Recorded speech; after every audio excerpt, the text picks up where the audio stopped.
my witches and wizards, and welcome back to our little corner of magic. Tonight, we are not simply telling a story. We are stepping into a journey together. A journey to Hogwarts, the school of witchcraft and wizardry that has captured hearts all over the world. Before we begin, I have a small favor to ask. We are a very small channel, and every bit of support means the world to us. If you enjoy these magical journeys, please take a moment to subscribe, to like this video, and to share it with someone who could use a little bit of magic in their life. And please leave a comment telling us what country you're listening from and what story you'd love to hear next. Your support helps us keep creating these cozy adventures for you. So, take a deep breath, set aside your thoughts of the day, and allow yourself to drift into this magical night. The train to Hogwarts is waiting, and your journey begins now. Nearly headless Nick had taken to floating through the great hall, reciting old carols in his elegant, echoing baritone.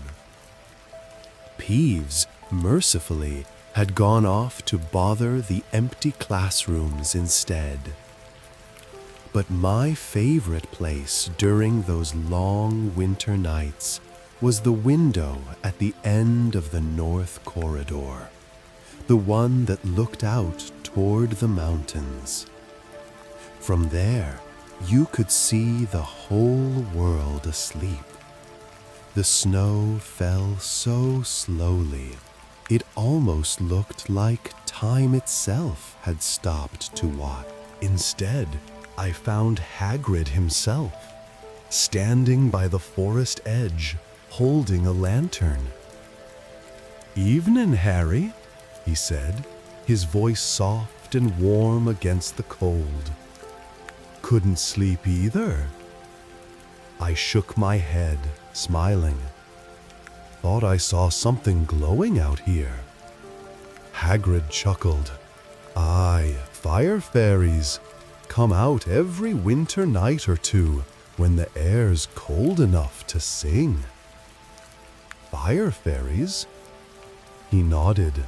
"Little bits of light that feed on warmth and music.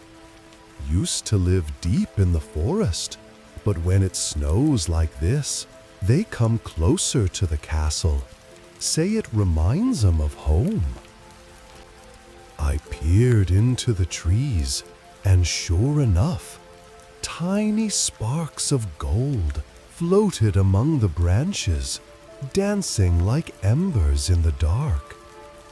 Each one pulsed softly, their glow reflected in Hagrid's kind eyes. "They're beautiful," I whispered. Hagrid grinned. "They are that. They won't hurt ya, though they'll follow ya if you hum a tune." So I did. Just a quiet melody, one Mrs. Weasley used to hum while cooking at the burrow. And slowly, the fire fairies drifted closer, dozens of them, swirling like glowing snowflakes, until the whole clearing shimmered in soft golden light.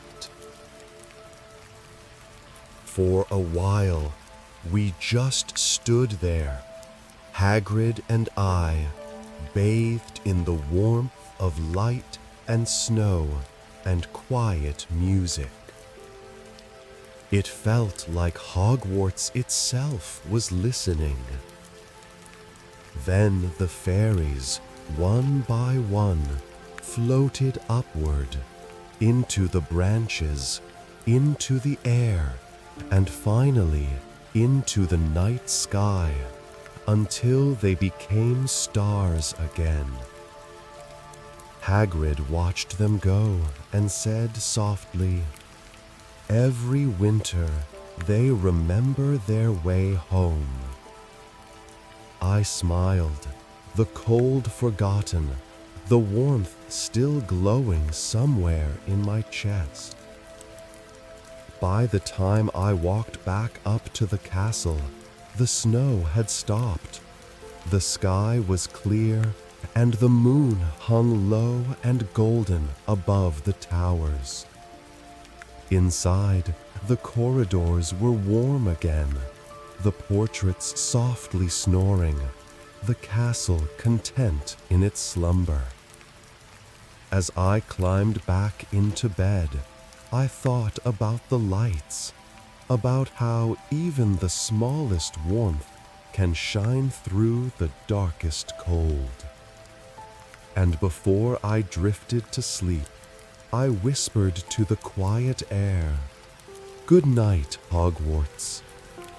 The castle creaked softly in reply, and outside, somewhere beyond the frozen lake, the fire fairies danced until dawn. There's something about the greenhouses at night that always felt like another world.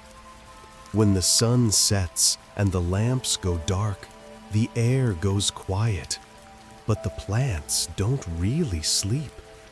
They breathe differently. You can hear them, faint rustles, slow sighs, a soft heartbeat of leaves. That night, I couldn't help it. I had to check on them. It was late, even later than Filch's patience. But something had been nagging at me for hours. Greenhouse 3 had been glowing earlier, just faintly, like moonlight trapped under glass. So I slipped out of the common room, pulled on my old jumper, and crept down the stone path that wound toward the greenhouses. The night was cool and misty, and the grass sparkled with dew under the moon. The castle behind me was silent, its windows twinkling faintly like sleepy eyes. As I neared the greenhouses, I saw it again, a pale golden shimmer behind the glass. Not firelight, something softer, alive. I eased the door open, and the scent of damp earth and petals wrapped around me. Warm, familiar, safe. That's when I realized I wasn't alone. "Good evening, Neville," said a calm, dreamy voice from behind a row of puffapods. I jumped, nearly dropped my wand. "Luna," I whispered, "Merlin's beard, what are you doing here?" She smiled, her eyes glowing like the moonlight through mist. "I couldn't sleep. The greenhouse was humming." I rubbed the back of my neck. "You heard it humming?" She nodded. "It does that when something's about to bloom." We both turned toward the center of the greenhouse.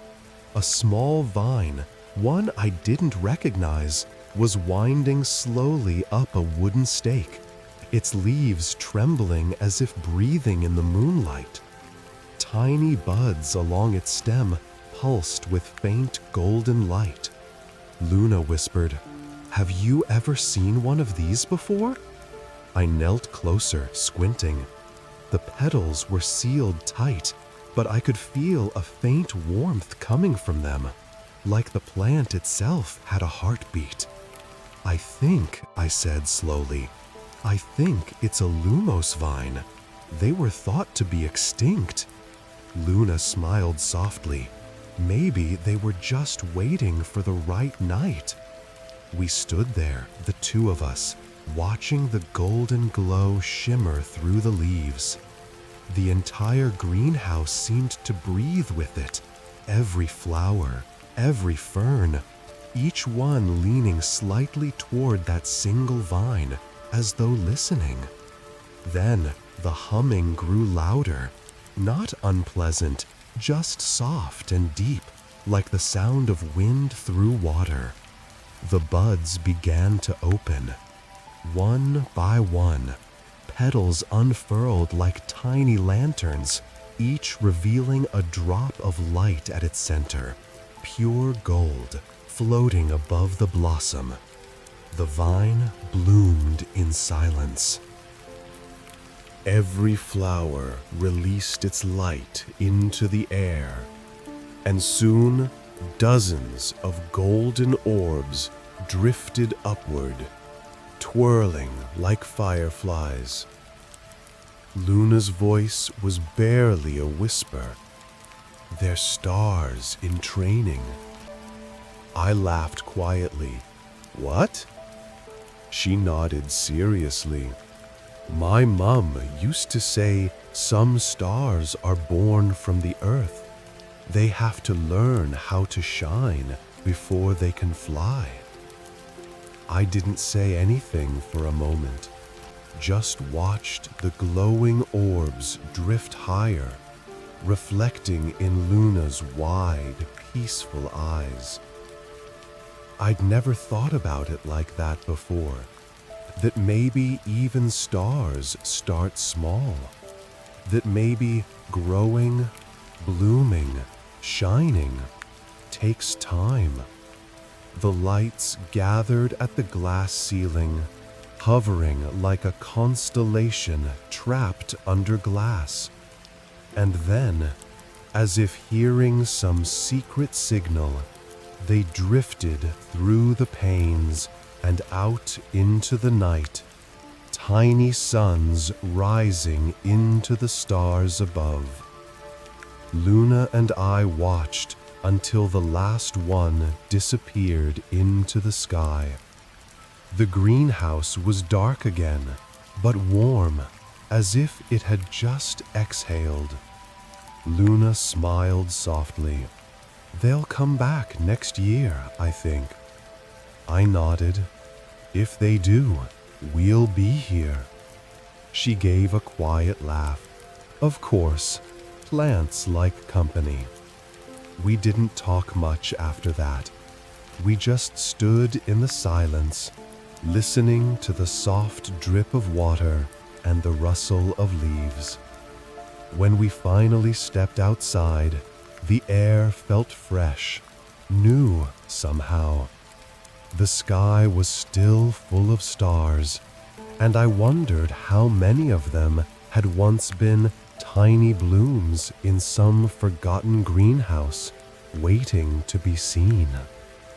That night, as I drifted into sleep, I dreamed of roots and light, and a world where even the smallest seeds can reach the stars if you're patient enough to watch them grow. It's strange, really, how the castle sounds different at night. When everyone's asleep, Hogwarts breathes. You can hear it if you listen closely. The hush of the portraits whispering in their frames. The deep sigh of the old stones remembering the footsteps of centuries past. I, Hermione Granger, had promised myself I wouldn't sneak out tonight, but the thought wouldn't let me go. There was something about the library, a sound I'd heard the evening before, like pages turning by themselves, long after Madame Pince had locked the doors. So, here I was, in my slippers, wand in hand, moving softly through the corridor. Moonlight fell through the tall windows, painting silver stripes across the floor. Each step echoed just enough to make me wince. When I reached the library door, I whispered the charm I'd memorized far too easily. Alohomora. The lock clicked, quiet as a breath. Inside, the air felt alive. Thousands of books slept on their shelves, row after row, the scent of parchment and dust thick like memory. The candles had burned down to their stubs, but faint blue light shimmered from somewhere deep between the aisles.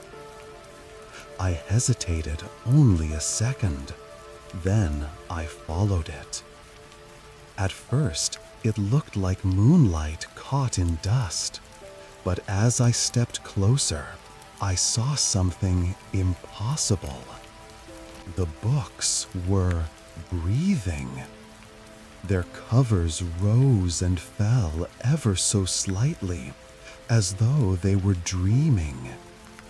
And when I leaned in, I heard the faintest murmur, like a child talking in sleep. The forest was deep. The stars were kind. I blinked. The voice had come from a book. I stepped closer. It was an old leather-bound volume, a history of early charms. The pages were fluttering slightly, as though stirred by an invisible wind. I whispered, "Are you speaking?" The book sighed, and its voice, faint like memory on paper, replied, "All stories dream, child. When no one reads them, they dream of being remembered." My breath caught. I'd read about magical tomes that spoke when opened, but never ones that dreamed. The library around me shimmered faintly, faint glows of text floating through the air, words without pages, like thoughts drifting free. I turned in slow wonder. Every shelf seemed to hum with faint light now, the books whispering softly to one another. It wasn't frightening, it was beautiful. I wandered deeper, past the arithmancy section, past the shelves of magical theory. Each row whispered a different dream, some about heroes, some about lost kingdoms, others about the people who once read them. And then I saw it, a single desk lit by a lone candle. Someone had been here. On the desk lay an open notebook, not a Hogwarts text, but a student's journal. The ink shimmered faintly silver. Curiosity fluttered in my chest as I leaned over and read the first line. For whoever finds this, if the books are dreaming, don't wake them, just listen. I froze. A faint breeze stirred the candle flame, and suddenly the room seemed to listen back. From between the shelves came soft footfalls, not heavy like a person's, more like parchment brushing the floor. I turned slowly, wand raised, and gasped. A shape moved between the shelves, not a ghost, not a person, but a figure made entirely of drifting letters. Sentences and words looped through the air, forming the outline of a young girl with her hair tied up in a quill-streaked bun. She smiled. Her voice sounded like pages turning. "You heard us." I swallowed. "Who are you?" She tilted her head, letters rearranging softly. "I'm what the library remembers. Every reader leaves a trace, a whisper, and when enough of those whispers gather, they become me.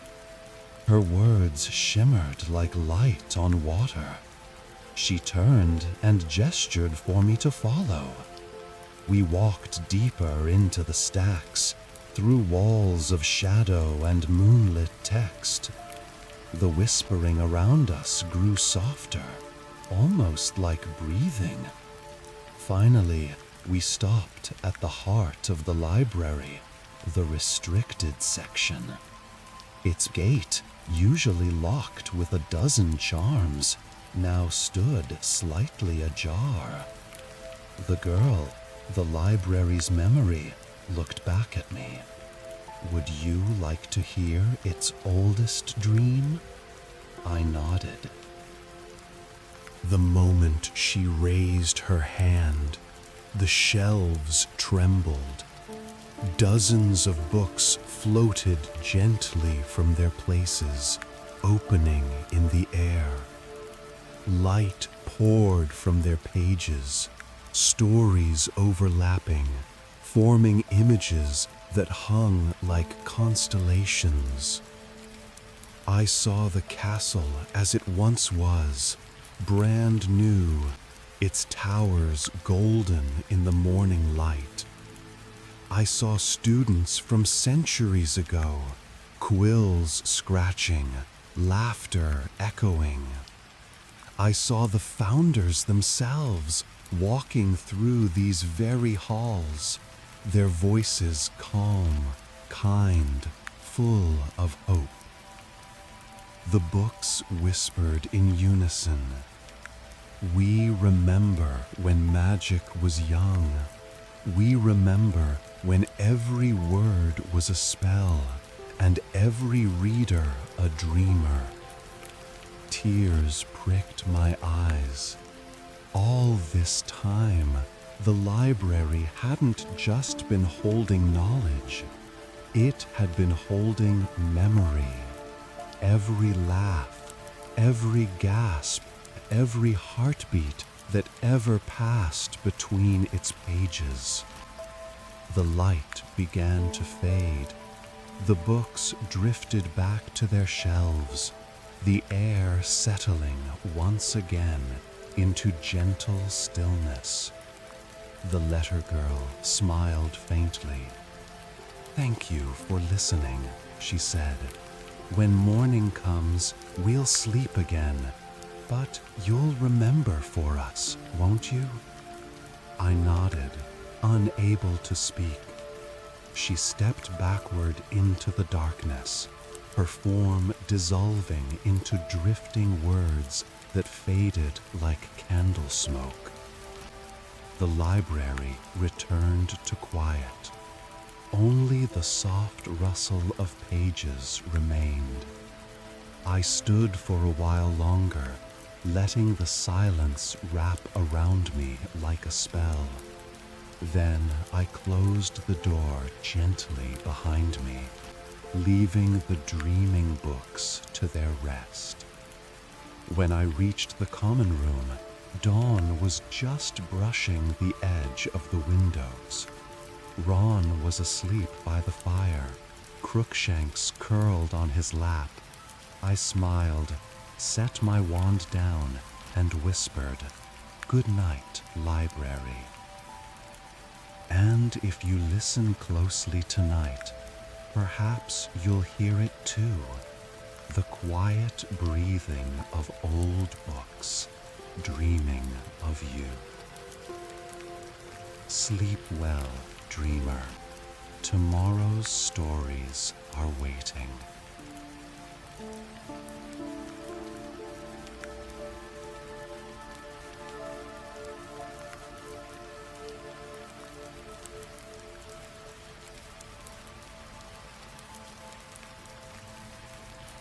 There are corners of Hogwarts that almost everyone forgets about. Corridors that no longer lead anywhere. Doors that don't open.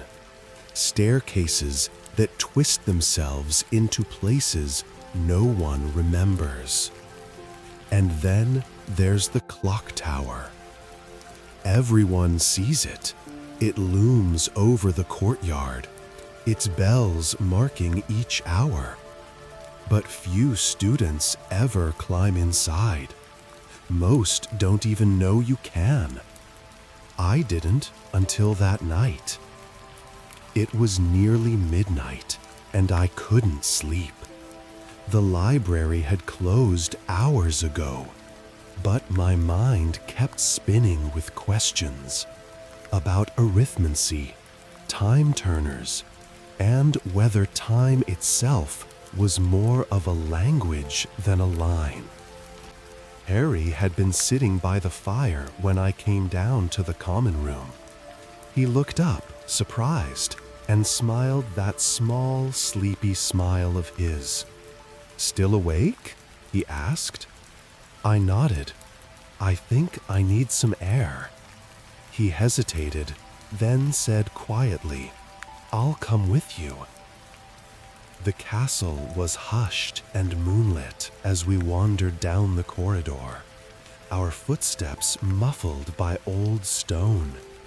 The air felt different at night, thicker somehow, full of old magic.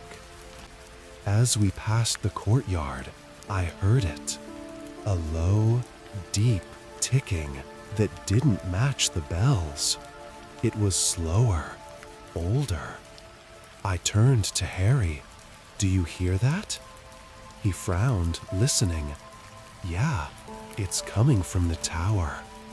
We followed the sound to a narrow staircase winding upward. Dust floated in the moonlight. The air grew cooler with each step, until we reached a door I'd never seen before, wooden, carved with the faint outline of a clock face. I tried the handle. It turned. Inside was a vast room of shadows and gears, massive wheels turning in slow, perfect rhythm. Pendulums swayed like lazy metronomes, and moonlight spilled through the tall, arched windows. It was beautiful. Every movement felt ancient, deliberate, as if the whole castle were breathing in time with it. Then I noticed something odd. One of the smaller clocks on the far wall, a delicate silver timepiece with glass hands, wasn't moving at all. Its hands pointed forever at midnight. Harry stepped closer. "Broken?" "I don't think so," I murmured. "Look, the glass isn't cracked and the pendulum's still swinging." We watched in silence. The pendulum moved, but the hands never shifted. Harry tilted his head. Maybe it's stuck in time. I smiled faintly. "You're not wrong." I touched the glass, and the air around us shimmered. For a moment, the sound of ticking stopped. Everything did. The gears froze mid-turn. Even the dust in the air hung suspended, glimmering in the still light. We were standing inside silence itself. Harry's voice was hushed. "Hermione, what just happened?" I could hardly speak. "I think we're inside a moment." It wasn't frightening. It was peaceful. The kind of stillness you never find in the waking world. The pause between thoughts, the breath between heartbeats. Outside the window, the moon had frozen mid-rise. The clouds were statues. The whole world seemed to be holding its breath. Harry looked around, awed. "Do you think this is what time looks like when it rests?" I smiled softly. Maybe even time needs to stop once in a while." He chuckled quietly. "You'd think it could manage without freezing us in the process." I laughed, the sound strangely bright in the still air. Maybe it wanted company. We stood together, the two of us wrapped in silver light, listening to a silence so complete it almost felt alive.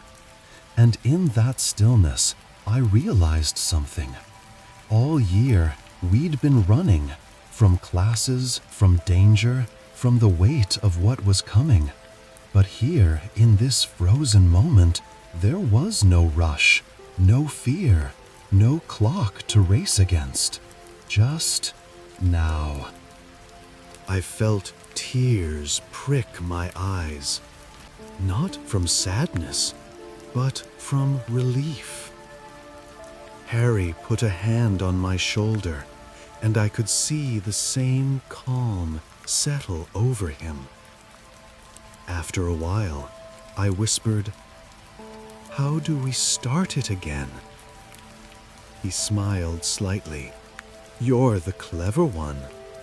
So I took a deep breath and whispered a charm I'd only ever read about, Tempus Novus. The word glowed briefly, then faded into the air like a sigh. The pendulum began to move again. The ticking returned, soft and slow. The world took its breath once more.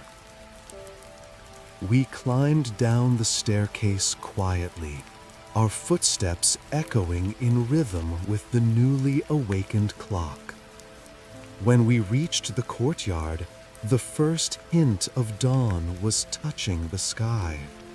The air smelled of dew and beginning.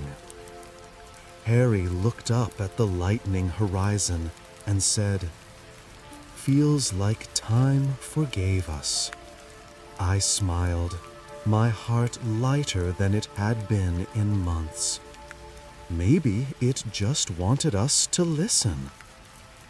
We stood there in silence, watching the day unfold, and for the first time in a long while, I didn't feel the need to hurry anywhere. Sometimes, the most magical thing in the world is simply to be still. Good night, and may your dreams pause just long enough for you to hear the quiet ticking of peace. It was one of those nights when sleep simply wouldn't come. The fire in the Gryffindor common room had burned down to glowing coals, and everyone else was asleep. Everyone except me. Sometimes when I couldn't sleep, I'd walk. Hogwarts at night was my secret, quiet and full of possibility. The air felt different after curfew, softer, like the whole castle was dreaming. I slipped out through the portrait hole, wand in hand, and let the silence wrap around me. The corridors glowed faintly blue from moonlight drifting through tall windows. Somewhere in the distance, a clock chimed midnight, low, slow, and steady. That's when I heard it, a sound I'd never heard before. A low hum, like stone shifting, deep, heavy, and alive. I turned the corner just in time to see it. The grand marble staircase, the one leading up to the astronomy tower, was moving. Now, staircases in Hogwarts moved all the time, but this one wasn't just swinging sideways or rearranging its landing. It was wandering. The steps glided away from the wall, floating into open space, curling slowly like a ribbon of stone. For a moment, I just stared, too stunned to speak. Then a voice behind me said softly, "Oh good, you can see it too." I jumped and turned to see Luna Lovegood standing there, barefoot, her pale hair glimmering in the moonlight. She was holding a single slipper in her hand, as though she'd simply forgotten to put the other one on. "Luna," I whispered, "what are you doing out here?" She tilted her head. "The staircase couldn't sleep either." I blinked. "What?" "It's been sighing for days," Luna said calmly. "You can hear it if you listen. It wanted to go somewhere new." I couldn't help smiling. "You think the staircase gets bored?" "Of course," Luna said, as if it were obvious.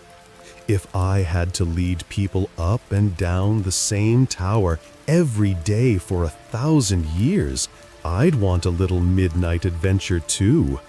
The staircase had now drifted halfway into open air, curving upward toward nothing but moonlight. I hesitated, then whispered, "Should we follow it?" Luna smiled faintly. "Yes, I think it's inviting us." We stepped onto the first stair.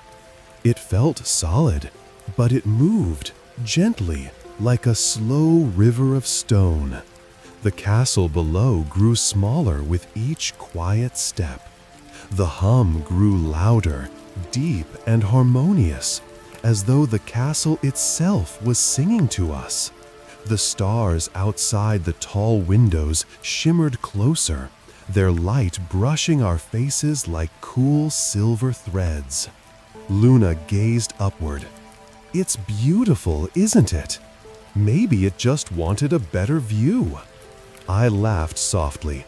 "Maybe we'll get in trouble for this." "Oh, I doubt it," she said. "You can't break a rule the castle hasn't thought of yet." We climbed higher until the staircase curved into a place I'd never seen before, a landing that didn't exist by day. It opened into a circular tower, its walls made entirely of stained glass. Every pane shimmered with slow-moving colors, blues, golds, and deep greens that looked alive in the moonlight. The air was still, cool, and filled with the faint scent of rain. Luna touched the glass with her fingertips. "Do you hear that?" she whispered. I listened. There it was, a faint musical hum like wind through harp strings. The glass glowed brighter where she touched it, forming ripples of light that danced across the floor. And then the glass began to show pictures, not like portraits, but memories. We saw students from long ago, their robes older, their laughter echoing faintly. We saw a girl sitting on a windowsill, reading by candlelight. We saw the first snowfall of the first winter at Hogwarts. The tower was showing us its own memories. Luna's eyes shimmered.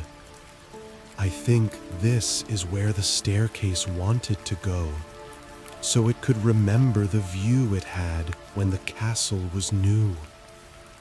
For a long while we stood there, watching the lights and faces drift by like dreams. It wasn't frightening or strange.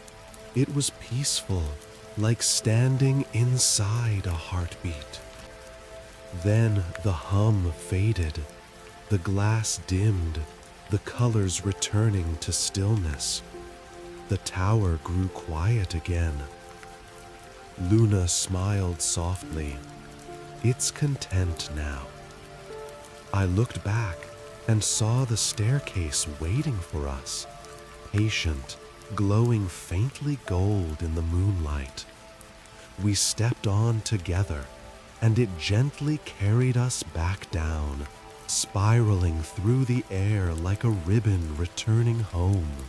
When we reached the floor again, the staircase settled back into place with a soft sigh. The castle went still. I looked at Luna. "Do you think anyone will believe us?" She shrugged. "Probably not, but that's all right. Some things belong to the night." She turned to go, slippers in hand, and added quietly, "Good night, Ginny. Sleep well. The stairs will too." I watched her disappear around the corner, the moonlight fading behind her. For a while, I just stood there, listening to the castle breathe, feeling its calm settle through me like a lullaby. Then I smiled and whispered to the still air, "Good night, Hogwarts." And the stones, ancient and kind, whispered back, "Good night, little dreamer." The thing about Hogwarts is it never really goes quiet. Even when everyone's asleep, something, somewhere, is clanking, whispering, or sighing about something dramatic that happened in 1463. And, of course, there are the portraits. I should have known one of them would keep me up. It started late, far too late, in the Gryffindor common room. The fire had burned down to embers, glowing like sleepy eyes half shut. I'd been dozing off in an armchair, a half-finished essay slipping from my lap, when I heard it. "No, I insist. It was 1647, not 1646. You've been misremembering for 2 centuries." I groaned and peeked open one eye. Sir Cadogan, the ridiculous little knight who'd once guarded our portrait hole, was pacing in his frame, arguing with another painting, a rather stern witch with a high ruff and a book balanced on her knee. "Can't you two have this argument during daylight?" I muttered, but they didn't hear me. Instead, the witch snapped, "If you can't recall your own birthday, Sir Cadogan, perhaps you shouldn't lecture me on dates of wizarding history." He puffed out his chest. "Madam, my birthday is celebrated yearly by a feast of bravery, fireworks, and magnificent songs." "Then why," she replied icily, "is there no record of it in any book?" And that's when it happened. She stood up, stepped right out of her frame, and marched into another painting across the wall. I sat up straight. "Blimey," I whispered, "that's new." Usually, portraits stick to their own frames unless they're close together, but she'd just walked clear across the wall. And Sir Cadogan followed her, clanking noisily, sword dragging behind him. I rubbed my eyes. I should have gone back to sleep, but, of course, curiosity won. Grabbing my wand, I whispered, "Lumos," and tiptoed toward the portrait hall. The corridors were cold, the stones slick with moonlight. The castle always feels different at night. Not scary exactly, just watchful. Every step echoed softly, and sometimes the shadows moved like they were breathing. I followed the faint sound of voices until I reached the grand portrait gallery. Hundreds of paintings covered the walls. Witches, wizards, landscapes, even a few dragons snoozing in gilded frames. Most of them were asleep, their chests rising and falling in slow, painted rhythm. But one frame near the far end glowed faintly gold. Sir Cadogan stood inside it, pacing furiously. The stern witch sat opposite him, arms crossed, tapping her quill. I cleared my throat. Everything all right here?" Both looked up. The witch blinked, startled. "Oh, a student?" Sir Cadogan beamed. "Ah, young Weasley, a fellow knight of courage and flame." I sighed. Not exactly. He saluted me with his tiny sword. We were merely engaged in scholarly debate, which has, alas, become rather eternal. The witch rolled her painted eyes.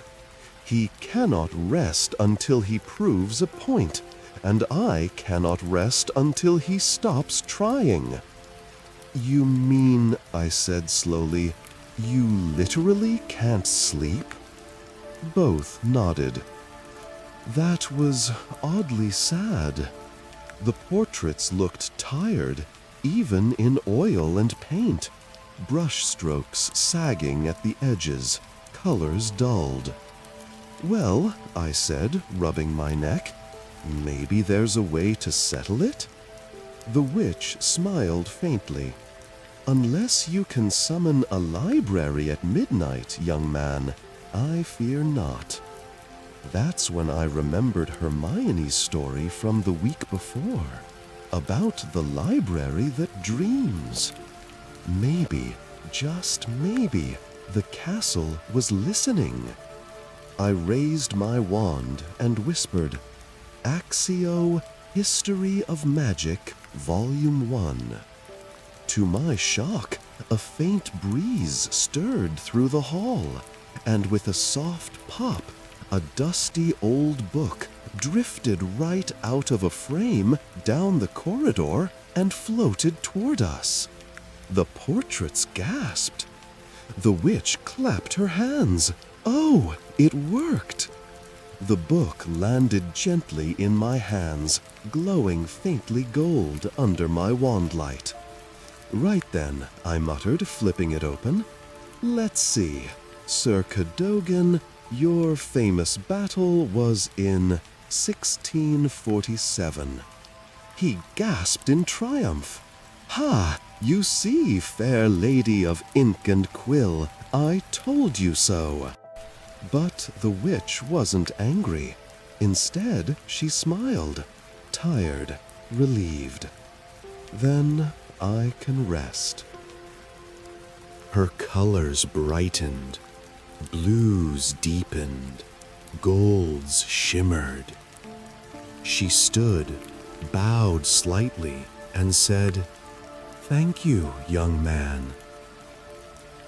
Then, with a graceful sigh, she sat back into her frame and drifted into sleep.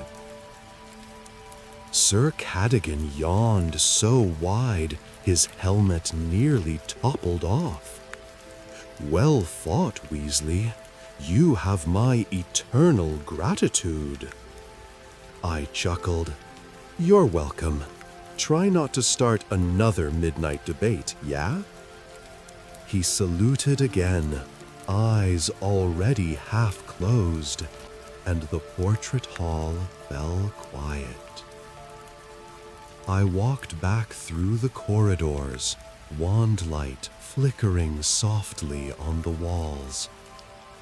Somewhere above, the castle creaked, that slow, comforting sound of stone settling. like a giant breathing in its sleep. When I reached the common room again, the fire had burned low, throwing sleepy shadows across the floor. I sat back in my armchair, set my wand aside, and smiled. Hogwarts wasn't just magic in spells and potions. It was alive, kind, patient, sometimes a bit eccentric, but alive all the same. And that night, as the portraits dreamed in silence, I realized something simple but wonderful. Even paintings need peace to rest. So, wherever you are tonight, let your thoughts settle like brush strokes drying on canvas. Let the noise fade. Let the world sleep gently around you. Winter had settled over Hogwarts like a heavy quilt. The snow outside the windows glowed pale under moonlight, and the corridors were so quiet you could almost hear the castle dreaming. It was the week after winter break, and though most of the students had returned, the castle still felt half asleep. The fireplaces crackled lazily, and the portraits yawned as though trying to wake from a long nap. That night, I couldn't sleep. The dormitory was warm, the snow outside still falling in slow, perfect silence. But something about the quiet made my thoughts too loud. So I wandered down the spiral staircase, past the common room, and into the shadowy corridors of the castle. The air was cool, smelling faintly of smoke and pine from the great hall's lingering fires. Every now and then, a portrait muttered softly in its sleep, until I passed one that didn't. At first, I didn't notice anything strange. It was a large painting of a man in a midnight blue cloak, standing before a snowy landscape.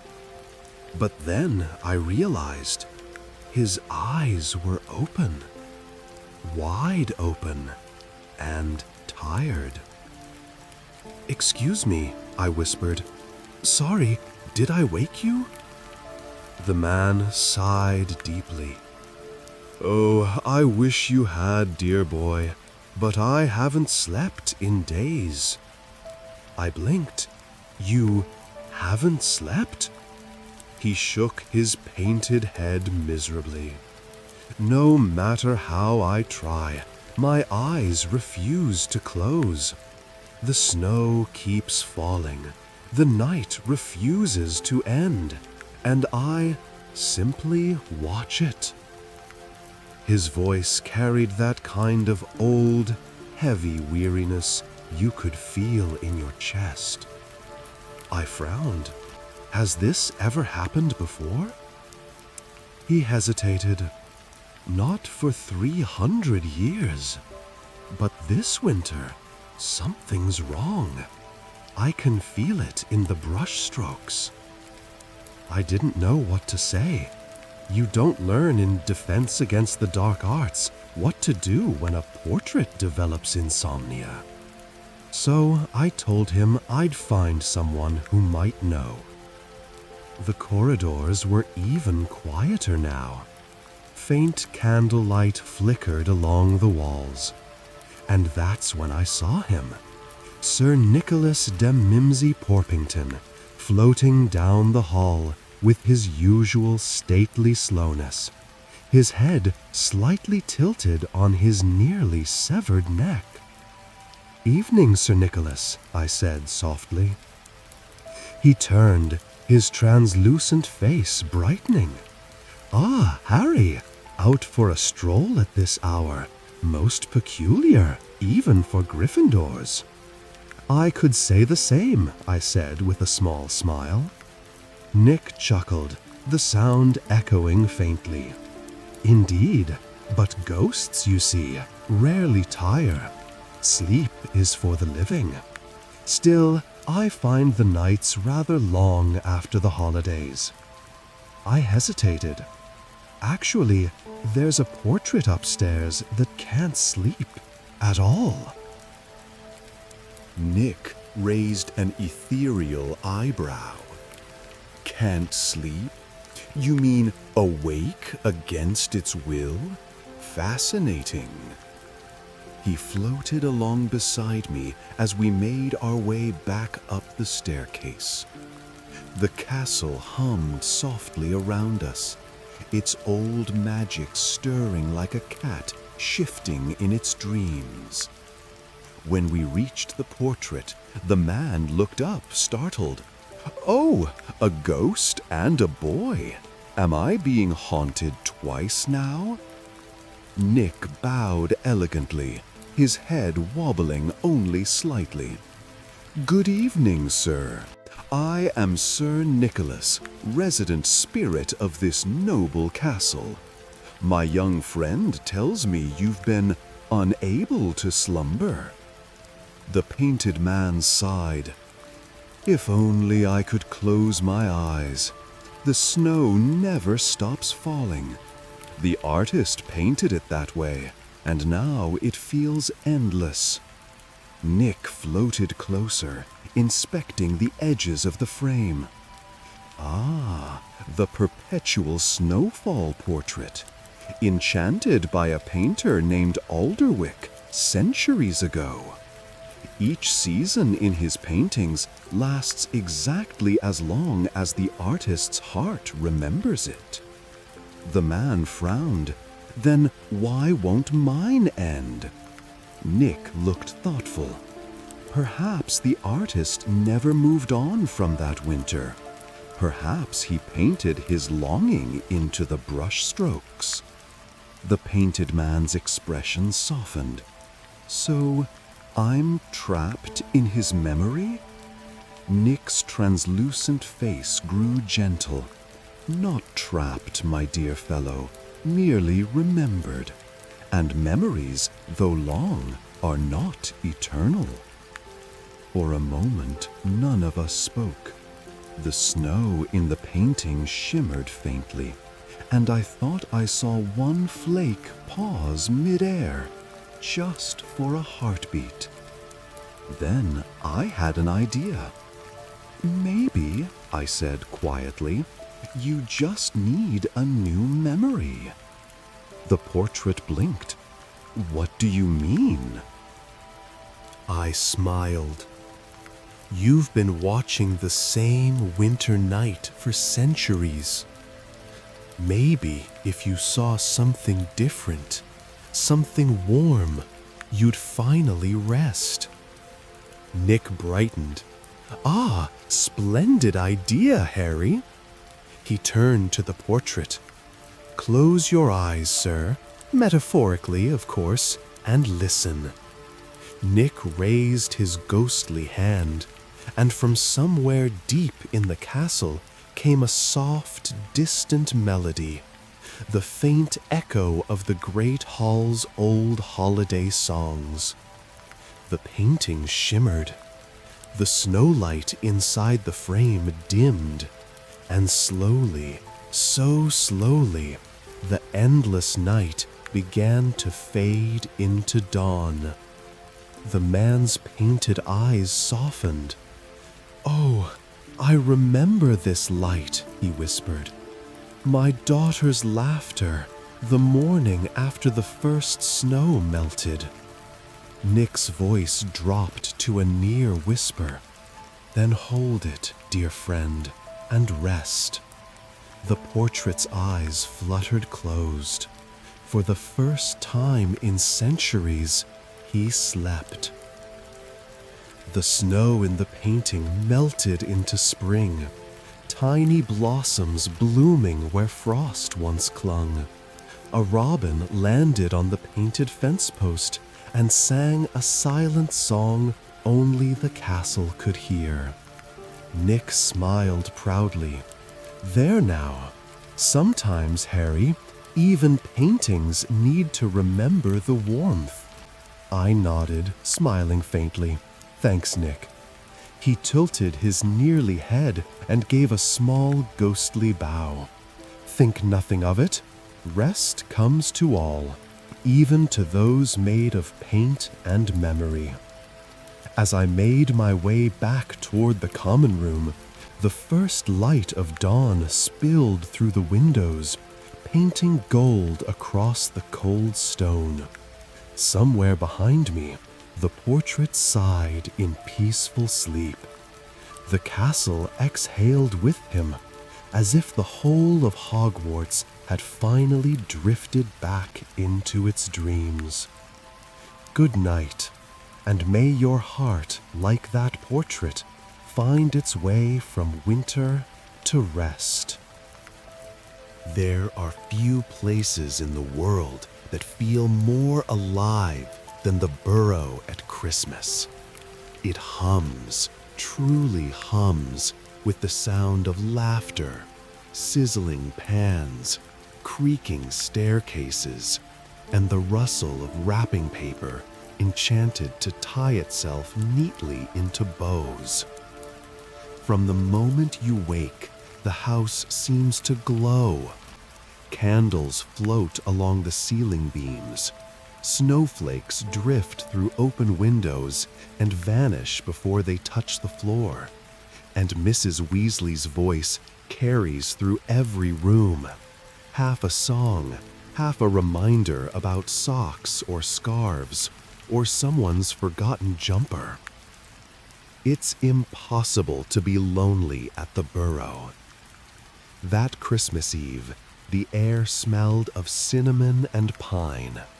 Ron, Hermione, and I had spent the morning in the garden, helping Mr. Weasley hang enchanted fairy lights along the roof. They twinkled brighter every time Fred or George told a joke, which meant the roof had been blinking like a carnival for hours. Hermione had snow in her hair. Ron's scarf was on backward, and Hagrid had sent a crate of enchanted toffee that sang "We wish you a Merry Christmas" every time anyone opened it, to Mrs. Weasley's eternal dismay. By evening, the house was bursting with warmth. Charlie had arrived from Romania, his coat smelling faintly of dragon smoke. Bill and Fleur were laughing softly near the fireplace, their faces golden in the glow. Ginny was upstairs, wrapping something in secret, and Percy, though pretending to read by the window, kept sneaking glances at everyone, a small smile breaking his usual composure. When dinner came, it was like a feast straight from a dream. Candles hovered above the long wooden table. The plates filled themselves when empty. Steam rose from every dish. Golden potatoes, roasted carrots, and a ham that could have fed half of Hogwarts. Mrs. Weasley bustled about, glowing with pride, and Mr. Weasley leaned back, eyes twinkling behind his glasses, as he listened to Fred and George describe their latest prank invention. It wasn't grand like the Great Hall, or dazzling like Diagon Alley, but it was alive. Every inch of that little crooked house shimmered with love.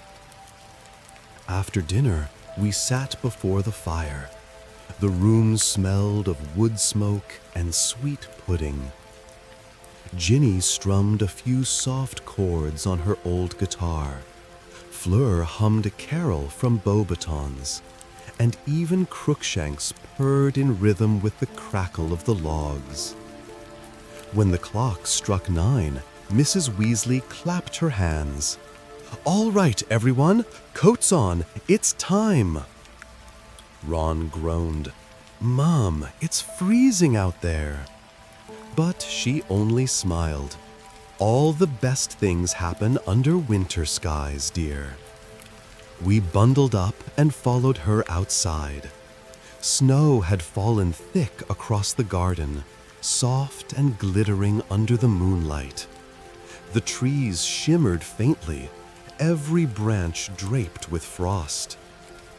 In the middle of the field behind the burrow, a circle of candles floated gently above the snow. Mrs. Weasley waved her wand, and the flames rose higher, glowing gold and steady in the cold night air. This, she said softly, was a tradition my grandmother started. Every Christmas Eve, we light a circle for the ones we love, near and far, and we make a wish for the year ahead. One by one, we stepped into the circle. Hermione whispered her wish first, something about kindness and peace.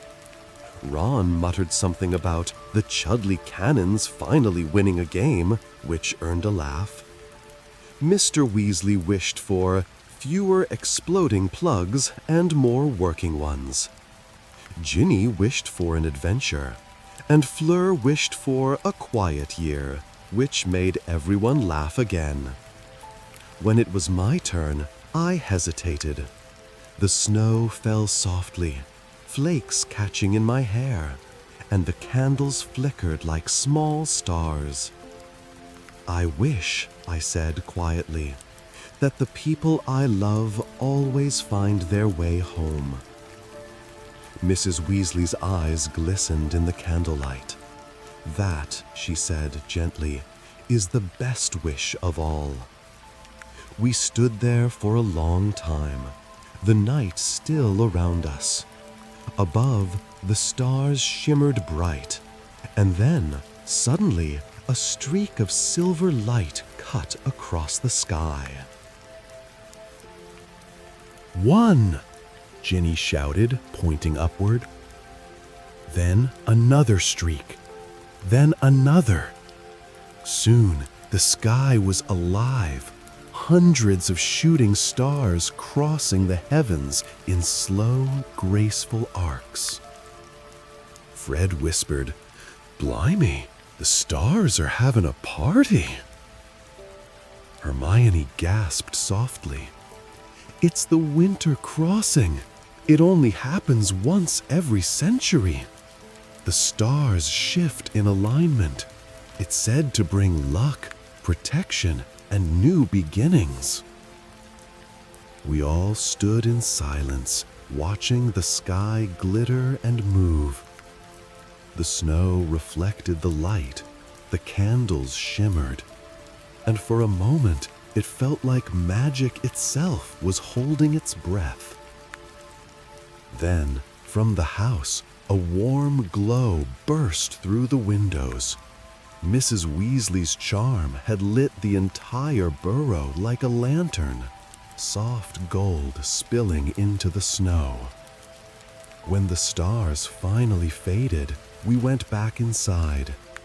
The fire roared higher, and mugs of cocoa waited on the table as if the house itself had known we'd need them. Mrs. Weasley tucked a blanket around my shoulders before I could protest. "You're one of ours, Harry," she said softly, "always." And I believed her.